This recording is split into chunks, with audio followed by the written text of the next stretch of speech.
Good morning. It is Tuesday, April 1st.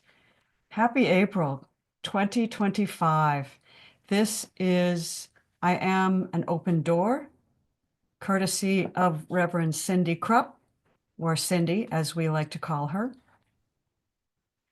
Um, this is Training Wheels. It is a gathering to discuss the lessons of A Course in Miracles, and we are on lesson 27. So what normally happens is I read from my book, Training Wheels, in which I kind of decipher the lesson in everyday language, and then we have a conversation about it. So I will read the lesson, and then I have a few other words to say just to expand upon the lesson a little bit. You could keep your eyes open or closed.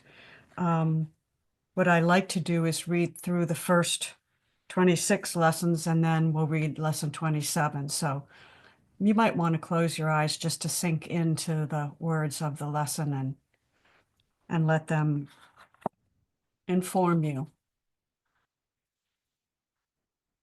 And I'm going to do this for the first 50 lessons.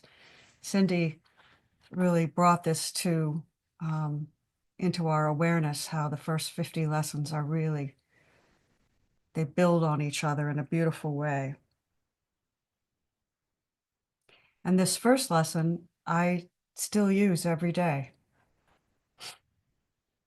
Nothing I see means anything. I have given everything I see all the meaning it has for me.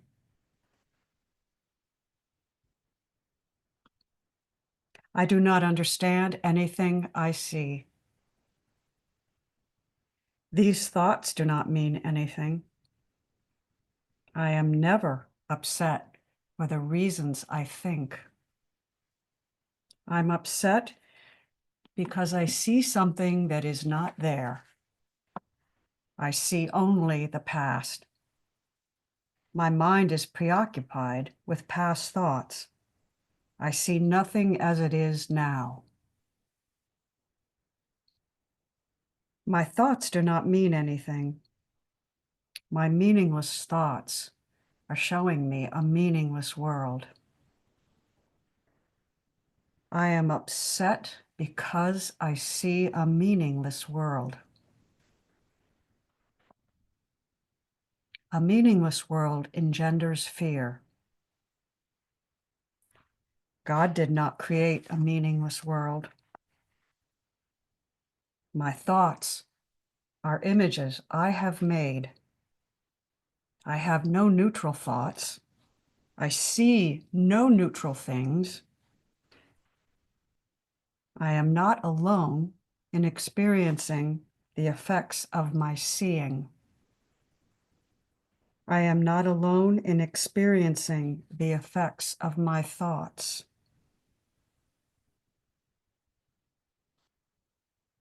I am determined to see. I am determined to see things differently. What I see is a form of vengeance.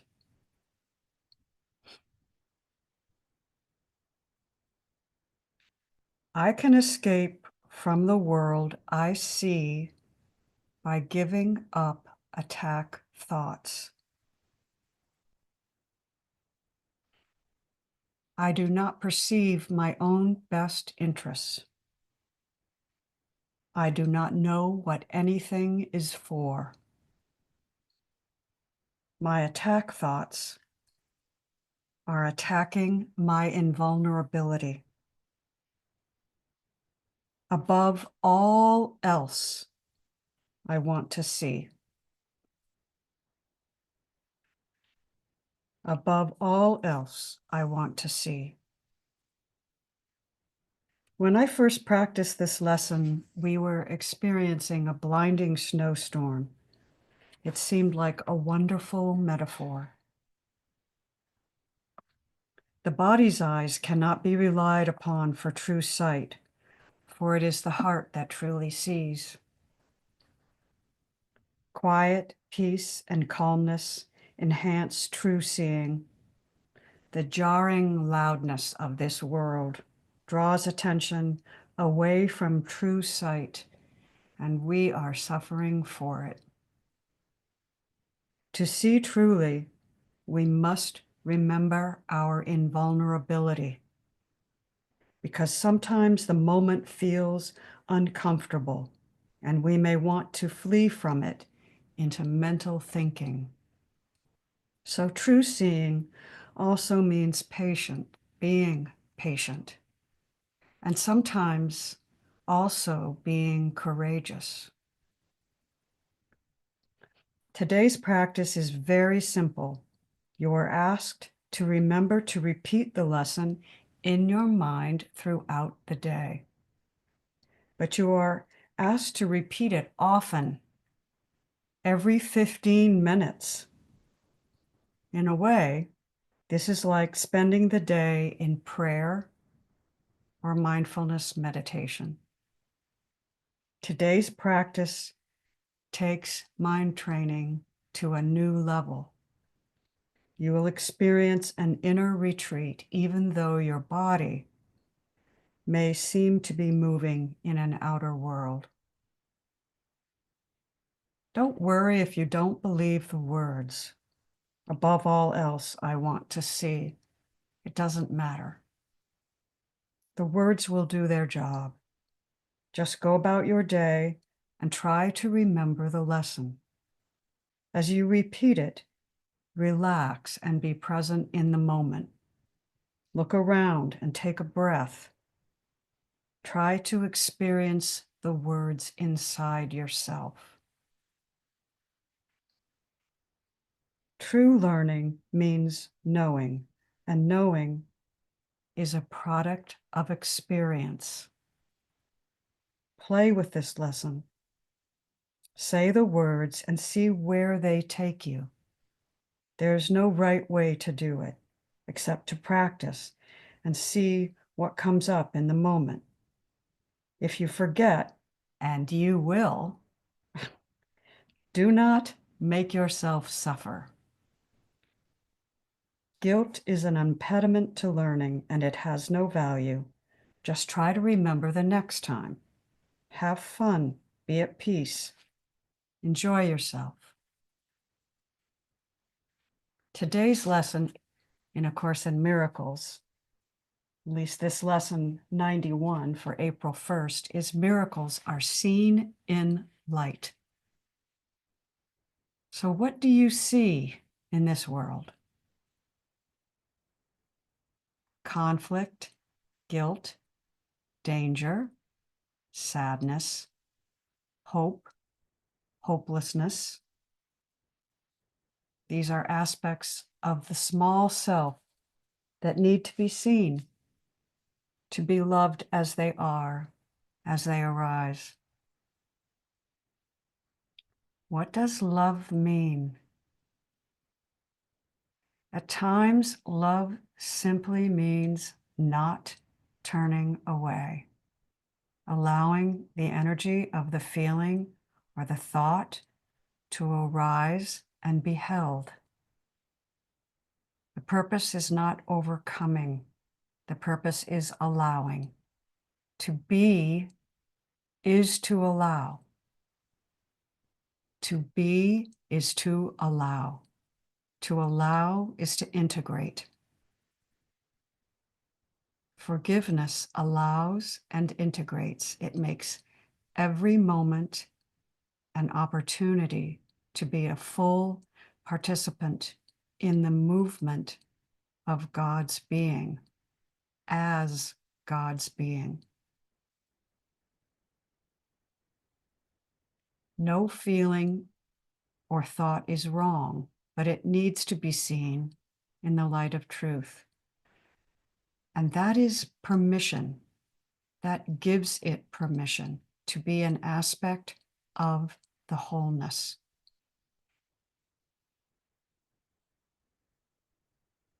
The small self cannot reconcile anything. It cannot make anything whole, but it can agree to allow. Above all else, I want to see. This is a commitment to rest in awareness and be with what is. The template for truth is what is. The template for truth is what is. Alignment to truth is allowing what is.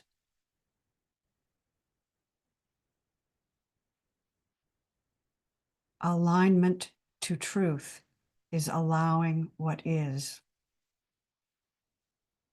Above all else, I want to see.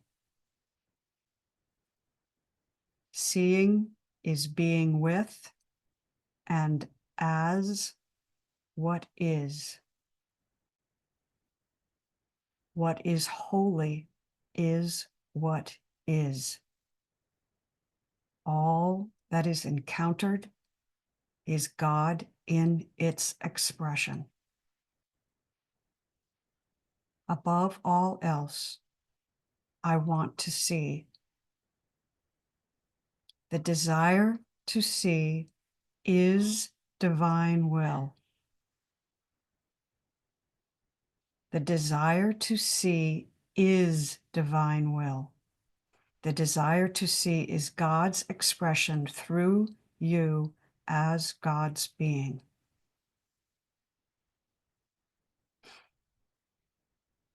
So to say, above all else, I want to see, gives permission for true vision to be your priority. There is no sacrifice in this.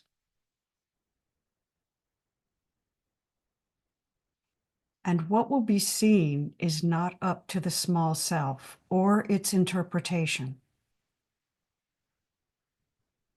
That is why this lesson asks us to stop every 15 minutes and say, above all else, I want to see, and then be with whatever is there.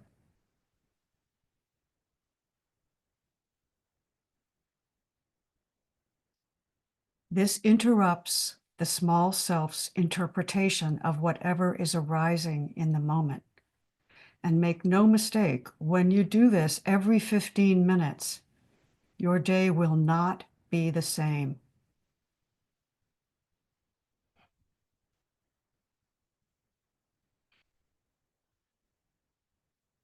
Above all else, I want to see.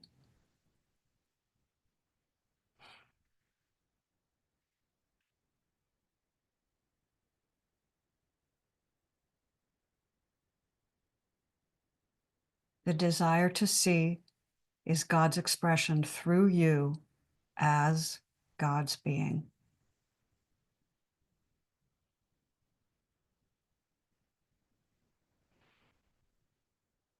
When you're ready, take a couple of deep breaths and come on back in and let's talk about this.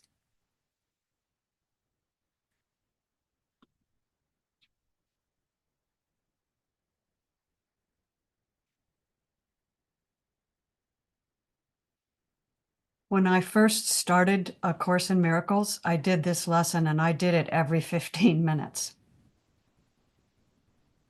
I did what the Course told me to do because I believed the Course was true. So I did it. I just gave myself up to it. And that's how I knew it was true, because experience is knowing. Knowing only comes through experience. So doing this every 15 minutes gives you the opportunity to experience true knowing.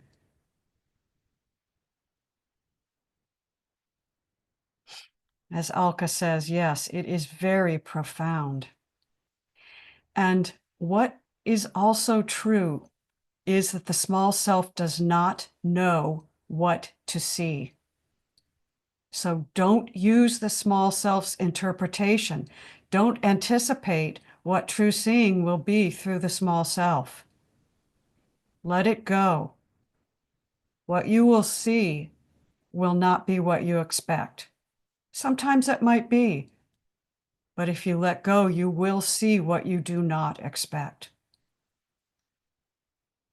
And if you allow what is arising before you, every 15 minutes, you will see where you're resisting. And then you will see it in a new light because you will allow it. And then you get to spend the next 15 minutes seeing what happens when you allowed what you just saw. What a miracle is that? Miracles are seen in light. This lesson gives you every 15 minutes the opportunity to see in the light. This is no small thing. Yes, this is no small thing. And those of us who are immersed in A Course in Miracles, we get the opportunity to practice this again, if we want to today, every 15 minutes. Above all else, I want to see.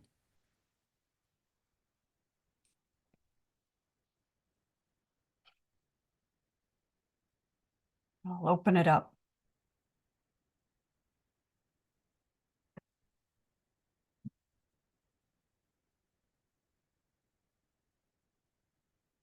And nothing needs to be said here. Richard, come to the head of the table, my friend. But you have to unmute. It's David with his hands up. Oh, I'm sorry, David. I was just looking at Richard. He's right below me. I was looking at I him. yeah, I'm I sorry. thought Richard was giving you the secret sign or something. So anyway, yeah, I'm just thinking about that, and I think I spent a lot of my life not wanting to see, because I had my idea made up of how things were, and I was holding on to that. This is my credo. This is what I believe. And you know, of course, I believed life was unfair and all those kinds of things. But you know, to have the courage to see is really, you know, talk about miracles. That's a miracle, you know. And so you know, and I see what I know, and I know what I see. And it's just like, oh, this works, you know. It just keeps snowballing down the, you know, I guess snowballing up the hill, up to, you know, to where, and to me that's enlightenment. Maybe I'm wrong about that, but you know, if I can spend my you know, awakeness or my awareness seeing, and you know, and then realizing, you know, learning, you know, what did I just see, what does that mean, or then, you know, or if I, you know, if I come across the thing that, okay, I know this to be true, and then this knowing of whatever it is, then in when I'm out in the world, I'll see that. It's almost like, you know, buying a red car. The only thing you see is red cars. But if I go through life knowing and seeing those things, I'll see them everywhere, because you know everything that is true is everywhere. So it just seems like, oh, this works. So thank you for this lesson. I'm done. Thank you, David. You know, it's so funny. I go to the refrigerator and I open the door and I see what I expect to see. When, if I really was practicing this lesson, I could go to the refrigerator and go, oh, look, the refrigerator is still there.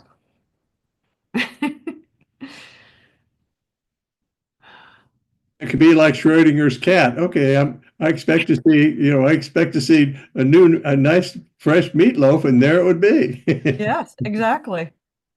Oh, well, you know, the guides say that as we move into this new becoming, um, it's like putting on a different pair of glasses and not actually being used to wearing this new pair of glasses. And so what we anticipate to see won't necessarily be what we see. And the key is to be flexible enough to allow it, right? Instead of saying, "Oh, I am actually just seeing what I thought I was going to see," but maybe to say, "Oh, wow, this is different."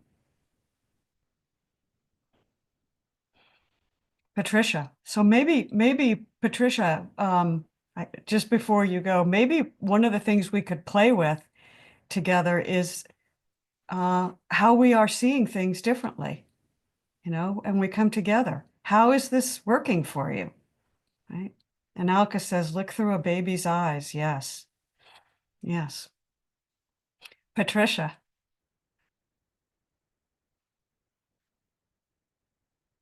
Sound. There you go. Alka, thank you. Mhm. That's such a good one.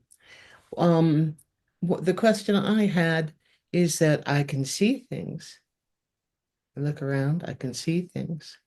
I can be attracted to something and want to stay there, but I don't want to get hooked. I can watch my thoughts and then go down the rabbit hole of that thought. So I'm very willing to see, but I'm sick of the rabbit holes.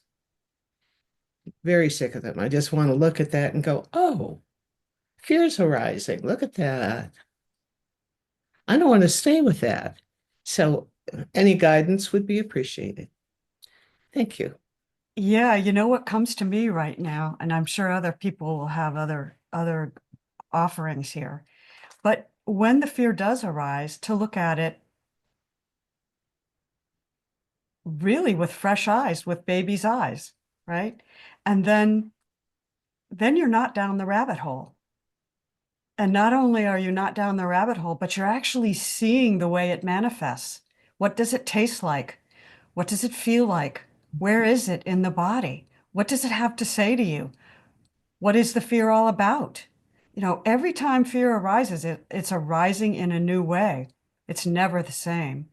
So what you're saying is to explore it. Yeah. Yeah. Okay. And I have a way of exploring fear. What's the worst that can happen in this fear?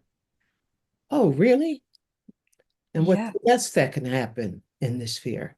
Yeah. So both are fantastical. They are. And Both of them are fantastical. Do you like that new word? I just made it up. I think it's a great word. Yeah. And I had an interesting experience this morning as well. I was doing exercises and stretching and doing yoga stuff. And suddenly, it was so clear that I felt my soul. My soul is living in this bodysuit, this car I'm riding around in. The rest of this is not real, although it feels real. And I think that somehow there needs to be a bridge there.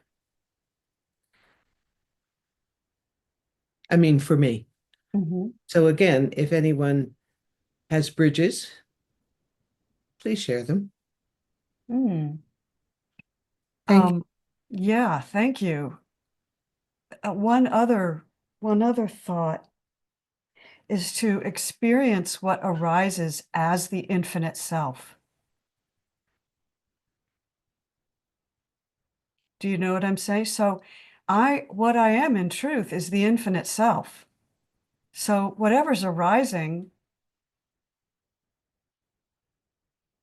the infinite self is just having its fun experiencing it. Because the fear can never destroy the infinite self. It's indestructible. It's infinite. So what you're saying is don't take it seriously. Or really take it seriously enough to explore it. It's like, what does this cake taste like? Mm-hmm.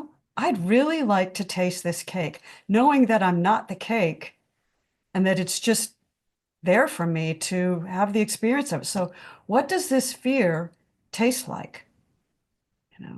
It's arising for me as a movement in God's being, and my allowing it is my participation in God's movement.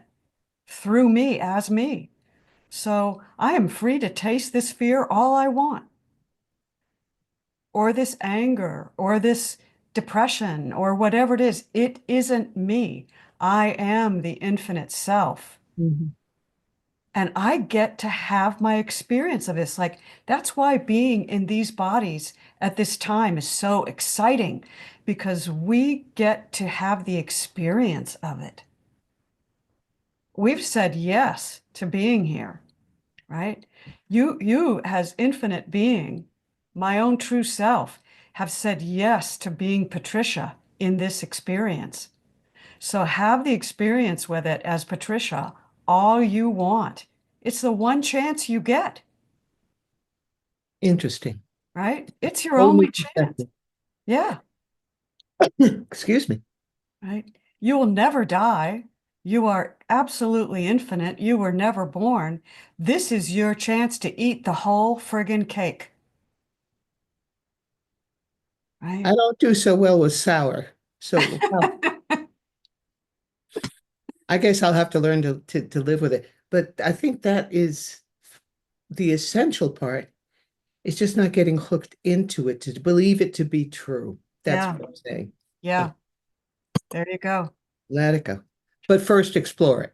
Yeah, and Take time. let us know what bridge you find, because you've asked the question. The answer is going to come to you. You don't need us to answer it for you. The answer is going to come through you for you. So let us know what you find. Okay, I'd be glad to share. Okay, thank you. Sandra. And then Alka. I saw you raise your hand, Alka. Wow, that was so perfect. Perfect, what you just said. I feel it. Feel it in my fingers, I feel it in my toes. What I was going to say before that, I think dovetails. It's when you were reading and you were interjecting, you said a couple of things that I thought really nailed this lesson for me. So I wrote them down. You said the temple for truth is what is. I think that's pretty profound. And you also said what is holy is what is. And now you just expounded upon that with your tasting the cake and all of that. Yeah. So when I used to do this lesson, I had a memory of how I used to think that what I was seeing was the wrong thing, and I had to change what I was seeing. That's when I first got into the course. Like, there must be something else you see. I don't have the magic glasses to look and see what the spiritual people see. And so now I know that that was another egoic way of doing the course, like that. So the temple for truth is what is. So now I realize, now that I can see, I want to see, and I do see, I still see the same things. I still experience the same emotions. I still have thoughts that I don't think are the right thoughts. It's just that they all have a completely different context and meaning. It's what I used to make it mean. And now I just see it as it is, neutrally, without a lot of going down the rabbit hole, as Patricia put it. So I'm just so happy about that. It brings joy, it brings life, it makes life. That line just came into my head again. I will give you life, and I will give it more abundantly. It's like life takes on a whole different flavor. It's more delicious. It has the perfume of love. The words that come in are allowance, acceptance, non-resistance. So I label it fear, and as soon as I label it fear, I resist. But now I see there's a feeling in the body. It almost doesn't even have a label. I just feel that feeling and I welcome it. It's like, oh, this is part of living. And it doesn't have the sting that it used to have. It doesn't have the meaning. Like, this is awful. I'm not supposed to feel fear. If I weren't, it's either fear or love. I'm supposed to fear love. No, that's not it. There's fear. I personally don't even need to explore it so much. Like, I went through a phase where did the fear come from? It must have come from my childhood. Blah, blah, blah, blah, blah. I don't even have to do that anymore. It's just neutral. Yep. And it's fear. Not that I don't feel the fear. I do feel the fear. But I can feel the love with the fear. It's so unexplainable. Completely unexplainable. But you did a really good job explaining it. Holy, what is what is holy, the holy instant. It's the interval. It's all of those things. It's the gap. Oh, that's what it is. So I want to just correct one word. Go ahead. No, I probably mispronounced it, but the template, not the temple, the template. Oh. T-E-M. I love the temple. Whatever works for you. It's the template. I gave it my meaning. That's the guides. That's straight out of the guides. The template for truth is what is. Yeah, it's a template, but a template has structure.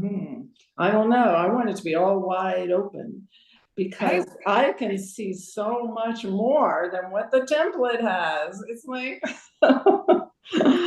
so thank you. I love that. Yeah. I wanted to, and here's another amazing thing. And I don't even know if I should tell this little story, but I don't see any other hands raised, so I will. It doesn't matter no matter what the feeling is. And the Course says this over and over, and now I get it.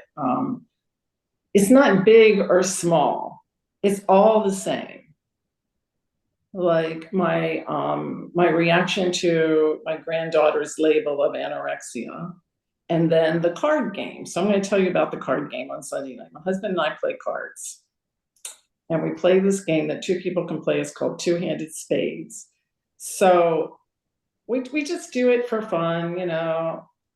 I long ago let go of winning and losing. It's just the fun of using the brain to do the game. So about 3 different hands in, I was losing so badly and I was getting the worst cards. And all of a sudden the feeling came in of, I don't like this. I don't want to play this game anymore. Just like a 4-year-old, you know, I don't want to play this game. I'm never going to win. I'm never going to get out of the hole. I just kept going down, down, down. So right in that instant, I caught it. It's like catching things in a net. You know, you guys probably experienced it. And I went, oh.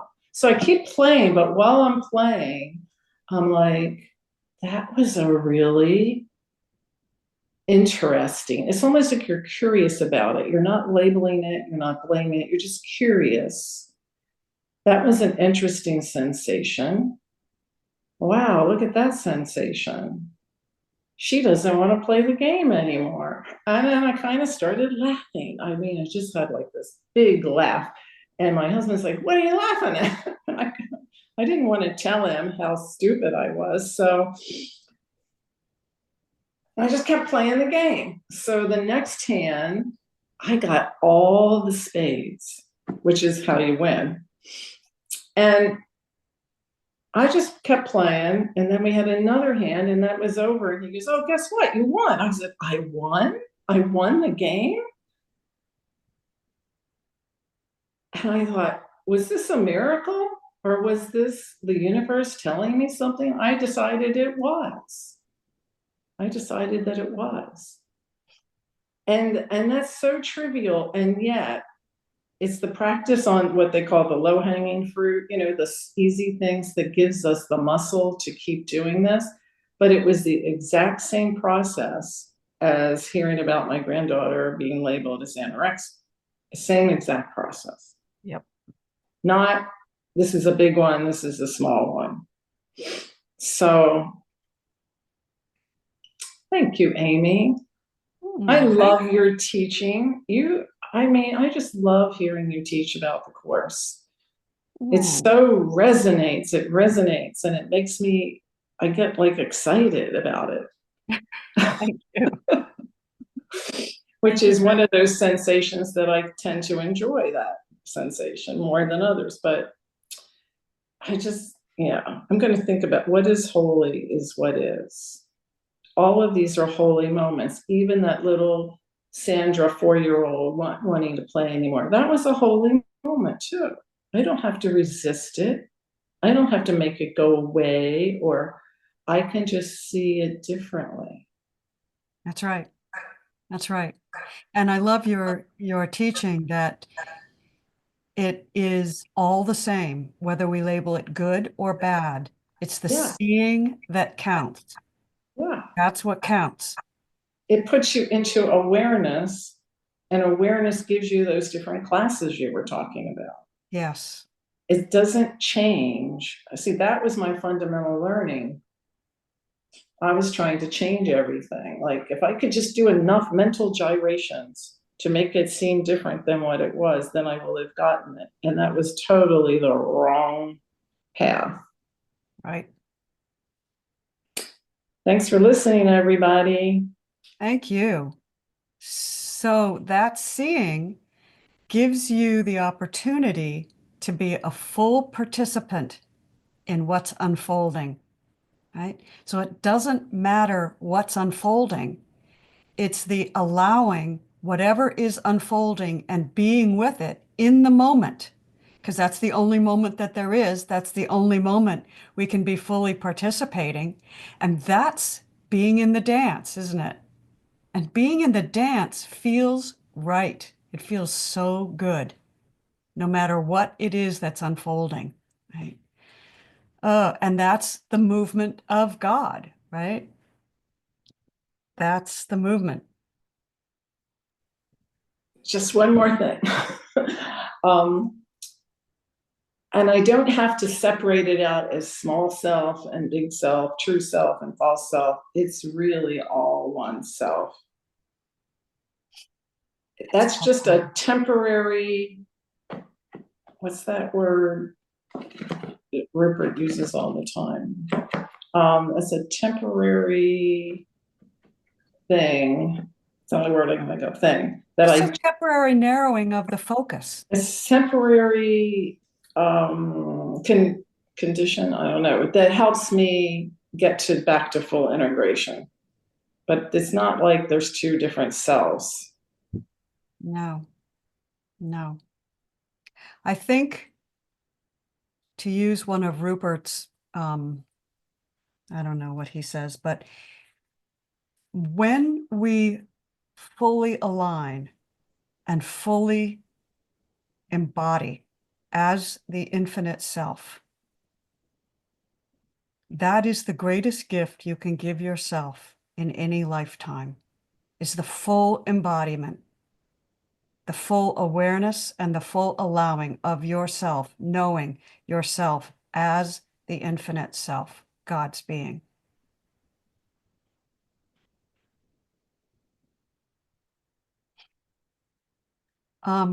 David had his hand up. I'm going to ask Alka if you have anything that you want to share. You and Sandra, between you, have said everything. But I was, when you were talking to Patricia, I was going to say the same thing, that she has asked the question and the answer will come to her. I was going to say something along similar lines. about fear, and just that,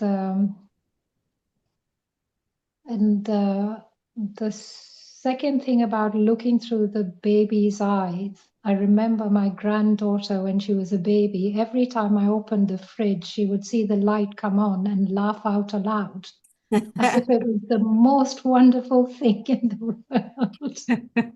Mm, And it reminded me when you talked about fridge and expecting something different. I also wanted to say that I've been in a rabbit hole or in a dark place these few days, and yesterday's listening and today it's pulled me out of it. I know everything, emotionally, mentally, intellectually. I know all this and I still forget it. I do the mental exercise of, yeah, everybody is light or whatever, and I don't believe it. And suddenly, poof, I'm back again. And that's thanks to all of you. Thank you. Thank you. And so what you just shared, that just lit my heart up, because I know exactly how you feel. I know I share your experience completely. How many times has each of us come here just feeling isolated? This is what it means to be one. It's an experience of being one, what you just shared. It's why we do this. And Yes, how what a service. What a service. it is, because I have experienced complete stillness, but it hasn't lasted for more than 3-4 days, and then I'm back again. And then it goes on for months and months, and then I'm back in stillness for a few days. Yeah, but I keep coming here and it helps. Thank you. Thank you. Thank you. David, Okay, I'm back. he's So back. yeah, so and it's so interesting, and I keep thinking, and I just popped in my mind. Everything is love or a call for love, and we talk about these things, and when we're all. Maybe not. We're all, some of us are calling for love, you know, and some, maybe we all are, and lots of times it's answered, at least, and sometimes, in my case, temporarily, and others maybe the same thing. But in what I was going to say earlier and first of all, thank you, Sandra. You say you have such, I don't know, logic of and knowing of and accepting yourself. And it's like I want to be like Sandra. It's almost like I want to be like Mike, but because I have so much trouble doing that. And so then what came to mind is, I would often or always use my childhood and my past and this is why I'm the way I am, and this is why everything sucks, and it's because I use those things to rationalize the reality that I had created to go. It's kind of like sometimes those snowballs go straight to hell rather than climb up the mountain. I rationalize these things, and then I support it with a story, and then I have to reinforce the story and so forth and so on, and I can, if I just know that and see that and say, okay, that's what I'm doing. Now I understand what I'm doing, and then I can just shit can it. I can get rid of that and say, okay, this isn't working for me, and then I can say, okay, I'm done with that. Now I can actually have the opportunity to see what really is, and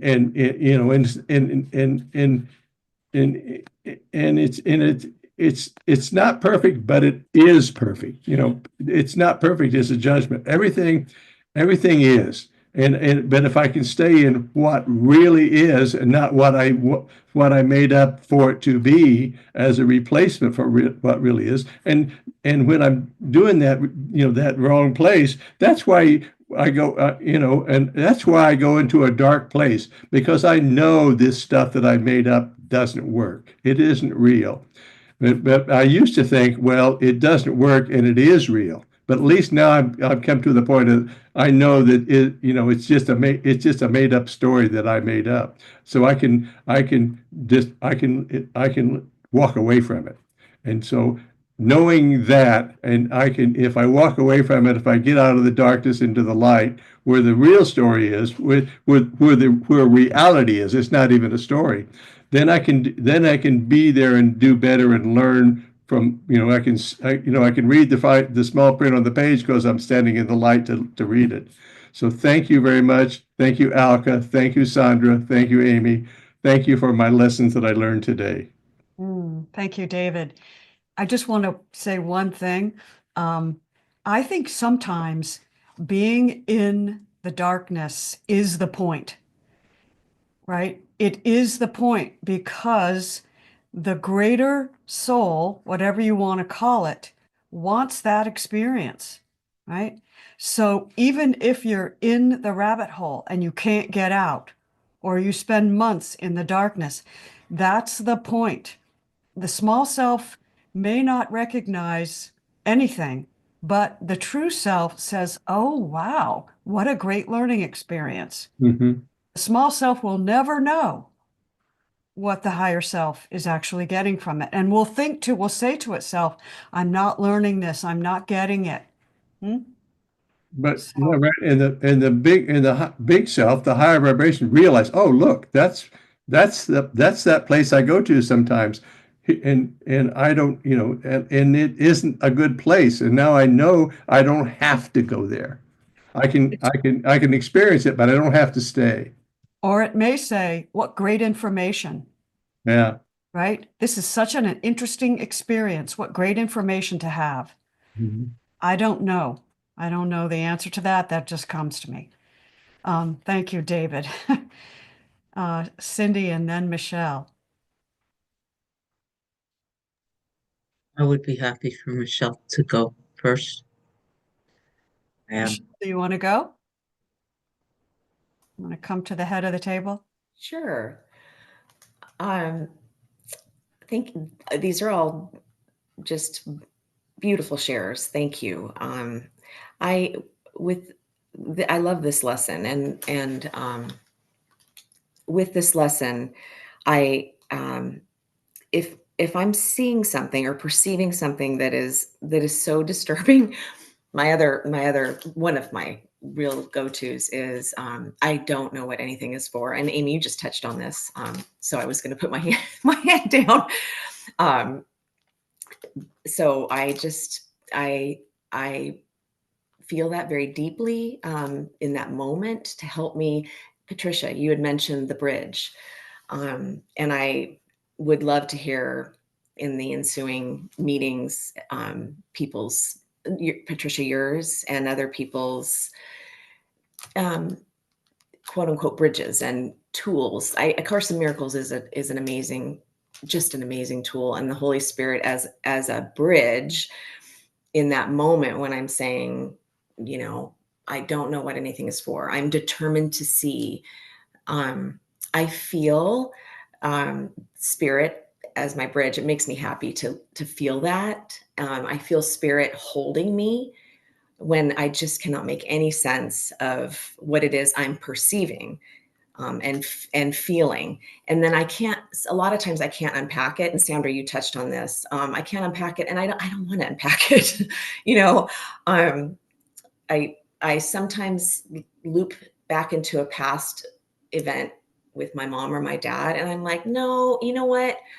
No. And then I think about Spirit holding me and repurposing. And I think about, and I feel you all holding me because we're all one. And I like the Dr. Lisa Miller meditation at the table. I think about all of you and my parents that have passed, and who I had a bumpy road with. You know, I feel them at the table and holding me. And, you know, then in my better feeling moments, I'm holding you all, and I'm holding, you know, it's a very, it's a very helpful thing to me to say, I don't know what anything is for, because then I don't get all mired up with my thoughts and sometimes my dark feelings. So thank you for listening. Thank you, Michelle. Yeah, you can be at my table anytime. Really. And you know, I really get what you're saying about not needing to unpack everything, because the moment is the moment as it is. The feeling arises as it is. It doesn't necessarily help us to know where the feeling comes from. The feeling is there right now. And so it's coming up now to be moved, right? So, and yeah, thank you for that, Michelle. Thank you. Cindy.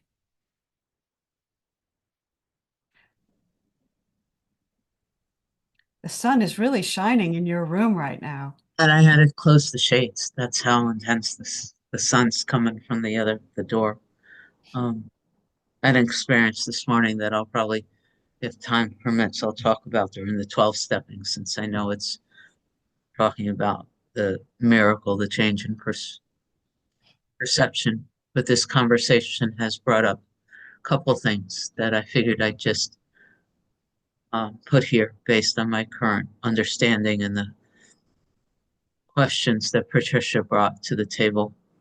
And the big one, or well, what I'm inspired to say, I feel very much like Sandra. I don't know what words are coming out of my mouth. I don't know what Sandra feels like, but I heard her say that. Is that this work is an undoing, it's not a learning. Right. And so I have learned, and I now know to be true, that the only real bridge is our intention and our willingness to show up every day. I had that thought in the last couple of days, all the different places I've been. I mean, I was a Christian healer for a while. I was fully committed to Jim Self's Mastering Alchemy for a while. I was a spiritualist minister. I had so many lives on this journey, and the actual tools and techniques, as fun as they were just parts of the journey. Something else was scripting it. There was nothing more important than my willingness to hold on to my intention to be to have that experience of the truth. Even the words of that keep changing, to keep showing up, to keep asking the questions, to keep paying attention, to keep experiencing and following the lighted breadcrumbs. Everything else is just what's happening. It's not nearly as important. The other part of it I read in Innocence, which is the book after Resurrection. And I hear others keep saying, who is the I, right? What I read this morning or yesterday, I don't know, I really am in an experience, is that we can never know. From the standpoint of being a Cindy here and fully expressing my humanhood, we'll never know God. God is way too large. But we could pray to be known by God. And that shift changes everything for me. You know, I am known, just this idea of I am known. The idea here that God doesn't know me is part of what holds separation in place. And how could whatever the divine is not know me? What is not part of God? What is not known by God? So this prayer to be known, this understanding that I am known, is part of what's happening here. Mm. And then just again, from this tool standpoint, there's two things that I just wanted to throw out. I'm still trying to sit with it. But I am, I am facilitating it, assuming that enough people sign up. I am facilitating it, Awakening Together, a 5-day awakening at home retreat, which is literally designed to teach what Regina called the 10 principles of this path, what surrender looks like, what listening looks like, what contemplation looks like, what true meditation via Adyashanti looks like. So it's literally a 5-day retreat focused on tools and getting more comfortable with it. And at the same time, that's mid-May. And at the same time, Awakening Together is planning this 40-day experiment. Like, I guess a lot of people are having a really hard time with the world and the news.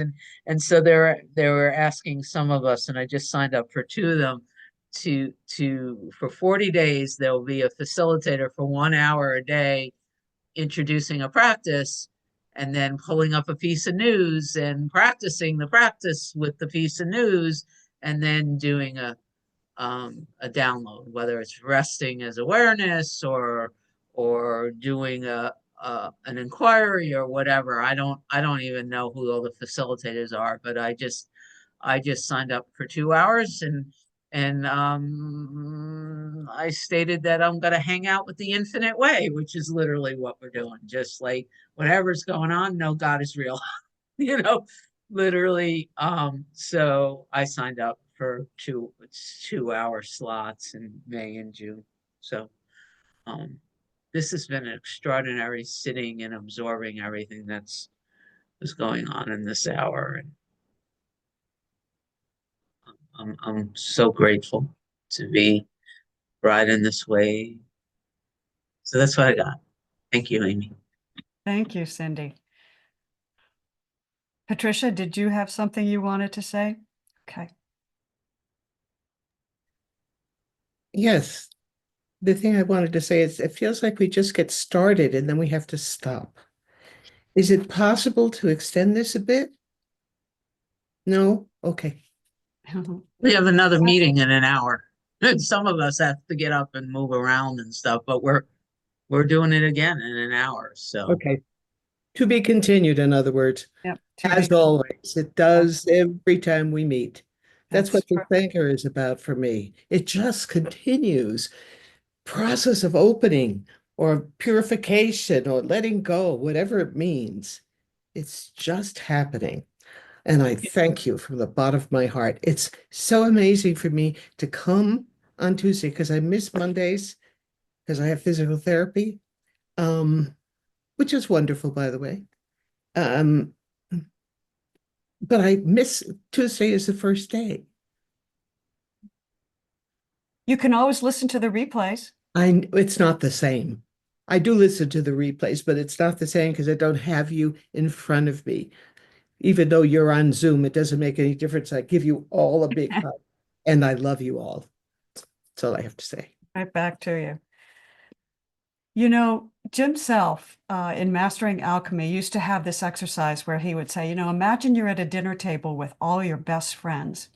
So I would try to imagine, and I had experiences with that where, you know, I have a group of people here that I really enjoy hanging out with. But I have to say, in all honesty, as we close, that this experience, being with all of you, is truly a piece of heaven for me. It is a piece of heaven.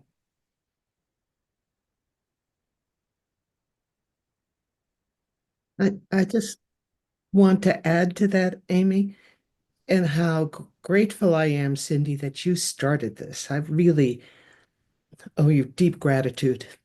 Thank you. Cindy jumped off the cliff, and we She we did. held hands with her, and we jumped too. We just joined it. That's wonderful. Yep. Thank you. I I totally just want agree. to interject. This is heaven.